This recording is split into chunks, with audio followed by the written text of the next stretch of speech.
আন্তর্জাতিক অপরাধ ট্রাইব্যুনাল বা আইসিটি নামটা শুনলে মনে হয় গম্ভীর একটা জায়গা, যেখানে মানবতা বিরোধী অপরাধের বিচার হয়। তবে এরই মধ্যে বাংলাদেশের সাবেক প্রধানমন্ত্রী শেখ হাসিনাকে ফাঁসির দণ্ড দেওয়ার পর আন্তর্জাতিক মানবাধিকার সংস্থাগুলোর পক্ষ থেকে আন্তর্জাতিক অপরাধ ট্রাইব্যুনালের বিচার প্রক্রিয়া ও ন্যায় বিচার পাওয়া নিয়ে ব্যাপক প্রশ্ন তোলা হয়েছে।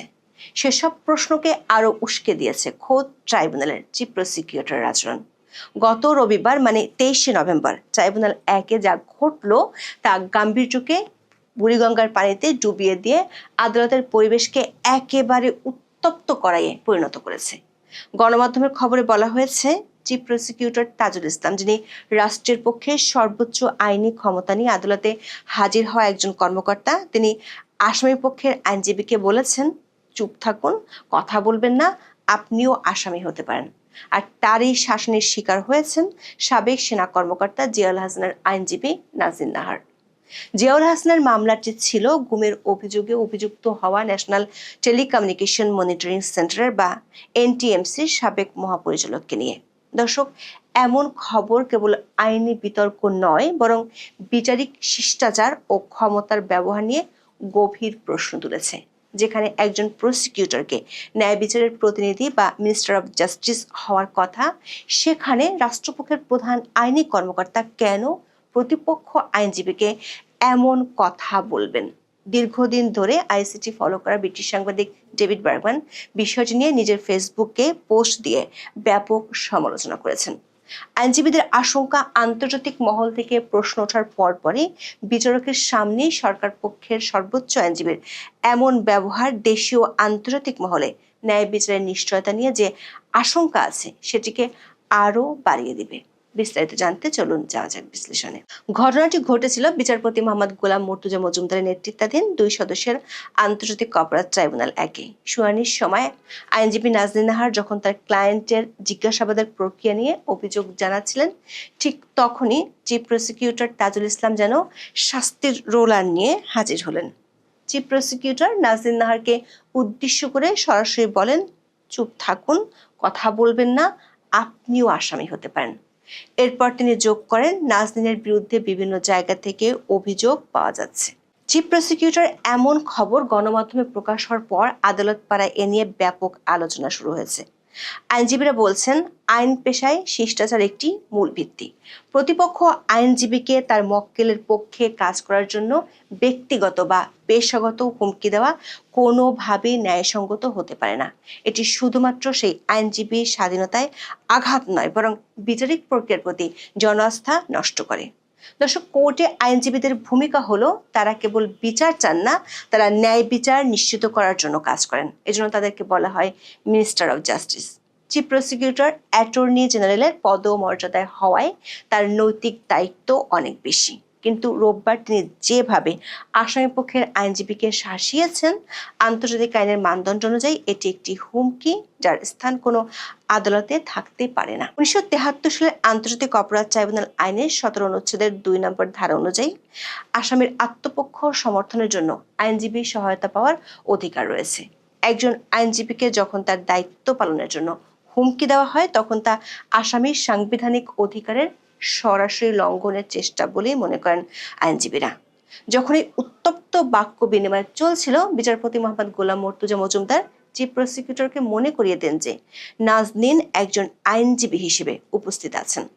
এমনকি ট্রাইব্যুনাল প্রসিকিউটরকে শান্ত হওয়ার ইঙ্গিত দিয়ে বলেন, সম্পৃক্ততা পাওয়া গেলে আসামি করবেন, এখন তো আইনজীবী। অর্থাৎ বিচারকও প্রচ্ছন্নভাবে ইঙ্গিত দিয়েছেন আদালতে দাঁড়িয়ে এই ধরনের কথা বলা উচিত নয়। এক পর্যায়ে প্রসিকিউটর নাজনীনের ব্যক্তিগত আচরণ নিয়ে মন্তব্য করেন, আপনি সব সময় চিৎকার করেন, আপনার আচরণ আপত্তিকর। জবাবে নাজনীনও বলেন, আপনি আপত্তিকর কথা বলছেন। ট্রাইব্যুনালের চেয়ারম্যান শেষমেশ রেফারি হিসেবে কাজ করে বলেন, there is no need to get angry. সাংবাদিক ডেভিড বার্গম্যান মনে করেন, ট্রাইব্যুনালের চেয়ারম্যান বিচারপতি মোহাম্মদ গোলাম মর্তুজা মজুমদার পুরো ঘটনাচক্রে হস্তক্ষেপ করলেও তিনি চিফ প্রসিকিউটরের প্রতি ফার টু অ্যাকোমোডেটিং বা অতিরিক্ত সহনশীল ছিলেন এবং এই ধরনের অভিযোগ বন্ধ করতে আরো কঠোর হওয়া উচিত ছিল। দর্শক, যদি অতিরিক্ত সহনশীল থাকার অভিযোগ সত্যি হয়, তাহলে এই আদালতের বিচার প্রক্রিয়ার স্বচ্ছতা নিয়ে প্রশ্ন আরো বাড়বে। এমনিতেই সাবেক প্রধানমন্ত্রী শেখ হাসিনার ফাঁসির দণ্ডের পর আন্তর্জাতিক নামকরা মানবাধিকার সংস্থাগুলো বড় বড় করে অনেক প্রশ্ন তুলেছে। প্রশ্ন হলো, চিফ প্রসিকিউটর এমন উচ্চ রক্তচাপের কারণ কি ছিল?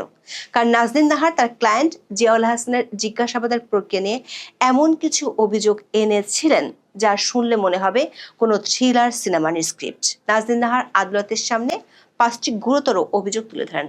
প্রথম অভিযোগটি ছিল আইনজীবীর অনুপস্থিতি নিয়ে। তার অভিযোগ, সেফ হাউসে জিজ্ঞাসাবাদের সময় তাকে উপস্থিত থাকতে দেওয়া হয়নি, যদিও আইনে আইনজীবীর উপস্থিতির সুযোগ রয়েছে। তিনি বলেন তাকে জানানো হয়নি, তাকে ঢুকতেও দেওয়া হয়নি। দ্বিতীয় অভিযোগটি ছিল সময় বিভ্রাট নিয়ে। আইনজীবী নাজনীন নাহার অভিযোগ ছিল তাকে কেবল দুপুরের খাবারের বিরতিতে ঢুকতে দেওয়া হয়।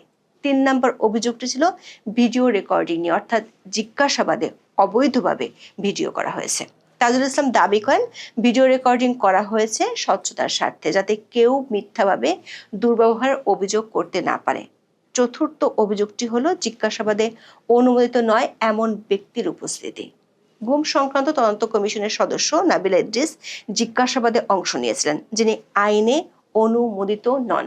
চিফ প্রসিকিউটর এই অভিযোগের প্রেক্ষিতে আদালতের কাছে দাবি করেন নাবিলা ইদ্রিস বৈধভাবেই তদন্তে যুক্ত ছিলেন। তিনি মনে করেন জিজ্ঞাসাবাদ ফলপ্রসূ করার জন্য তদন্তকারী কর্মকর্তা যাকে প্রয়োজন মনে করবেন তাকেই পাশে রাখতে পারবেন এবং ভুক্তভোগীর মুখোমুখি হলে আসামি সত্য বলতে বাধ্য হন। দর্শক, আন্তর্জাতিক অপরাধ ট্রাইব্যুনাল অ্যাক্টের 8 নম্বর অনুচ্ছেদ অনুযায়ী তদন্তের উদ্দেশ্যে সরকারি একটি সংস্থা প্রতিষ্ঠা করতে পারে।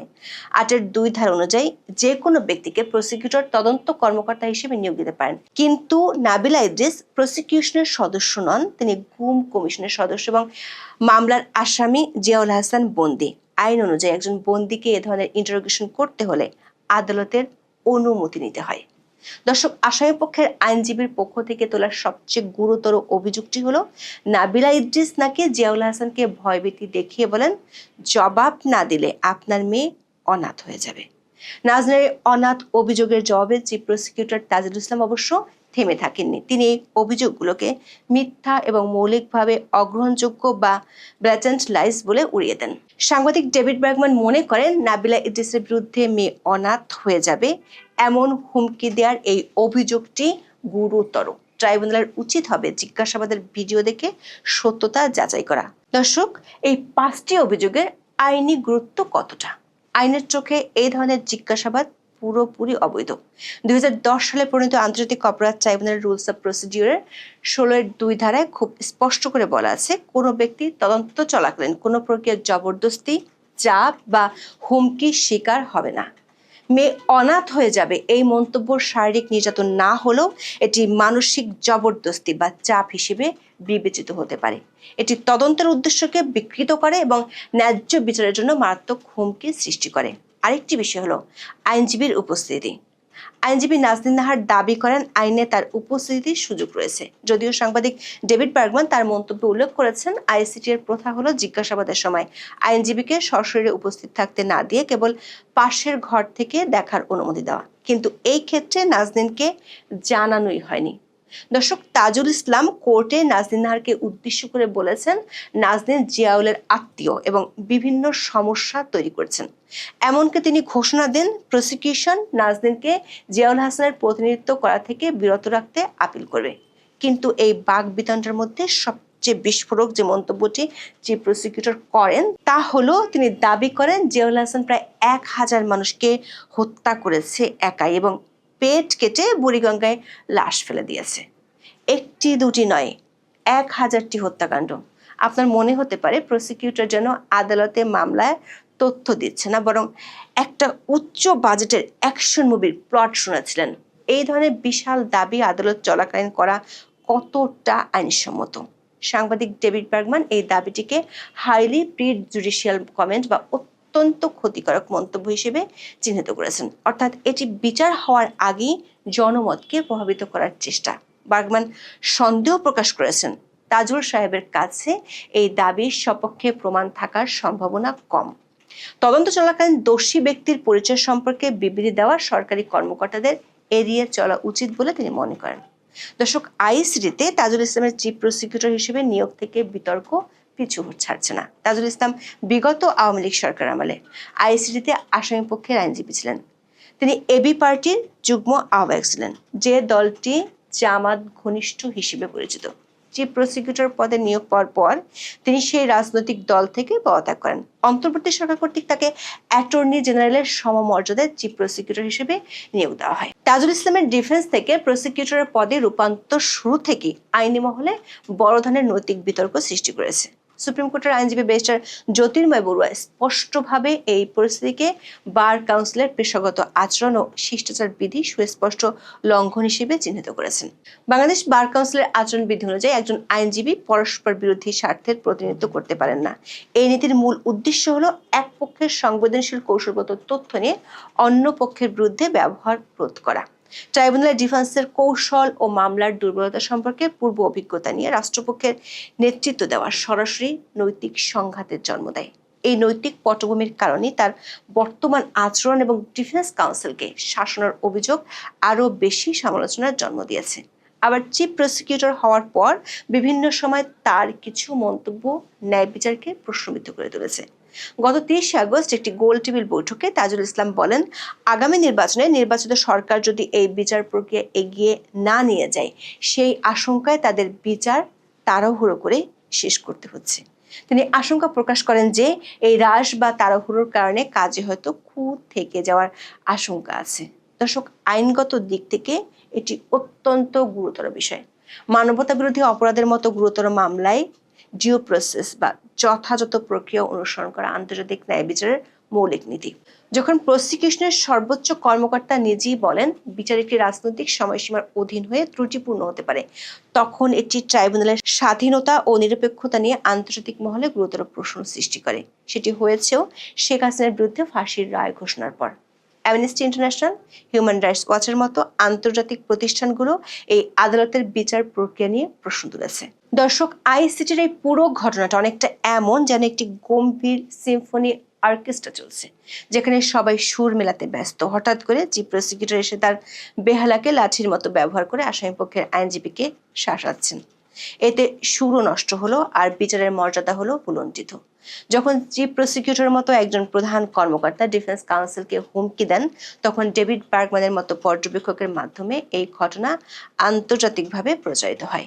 এটি বিশ্বজুড়ে বার্তা দেয় যে আইনের কঠোরতা থাকা সত্ত্বেও ট্রাইব্যুনাল তার নিজস্ব উচ্চপদস্থ কর্মকর্তাদের কাছ থেকে পেশাগত জবাবদিহিতা নিশ্চিত করতে পারছে না। ফলে বাংলাদেশের মানবতা বিরোধী অপরাধের বিচার প্রক্রিয়া সামগ্রিক গ্রহণযোগ্যতা আন্তর্জাতিকভাবে আরো একবার চাপের মুখে পড়ল এবং এর বৈধতা নিয়ে নতুন করে বিতর্ক সৃষ্টি হলো। এখন এ পর্যন্ত। সবাই ভালো থাকুন, সুস্থ থাকুন, নিরাপদে থাকুন। দেখা হবে আগামী